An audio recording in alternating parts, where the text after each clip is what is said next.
இவங்க வந்து சீட்லா தேவின்னு சொல்லுவாங்க. என்ன சேவி? சீட்லா தேவி. இந்த சீட்லா தேவி அப்படின்னு பார்த்தீங்கன்னா இவங்க எங்கே இருக்காங்க? இவங்க வந்து நார்த் இந்தியாவில் ரொம்ப ஃபேமஸ், வட இந்தியாவில் ரொம்ப ஃபேமஸ். வட இந்தியாவில் முக்கியமாக ராஜஸ்தான், உத்தரப்பிரதேஷ், மத்திய பிரதேசத்தில் ரொம்ப முக்கியம். நம்ம ஊரில் எப்படி மாரியம்மன் சாமி இருக்காங்க இல்லையா, அந்த மாதிரி இவங்க ரொம்ப ஃபேமஸ்ஸு. இவங்களை நம்ம வழிபட்டு வரலாம். இவங்க கையில் என்ன வச்சுருக்காங்க? தொடப்பம். அந்த குடம் வச்சுருக்காங்க இல்லையா, அந்த குடத்தில் வந்து தண்ணி இருக்குது. இப்போ நிறைய வெயில் காலத்தில் இவங்களுக்கு வெயில் நோயினால் மக்கள் நிறைய அவதிப்படுவாங்க.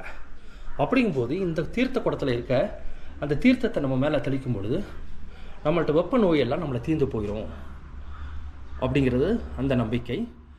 அது உண்மைதான். அது மட்டும் இல்லாமல் இவங்க கையில் விளக்கமாக இருக்குது. நம்ம வீட்டில் இருக்க அசுத்த சக்திகள், தேவையில்லாத சக்திகளை இவங்க எடுத்துருவாங்க.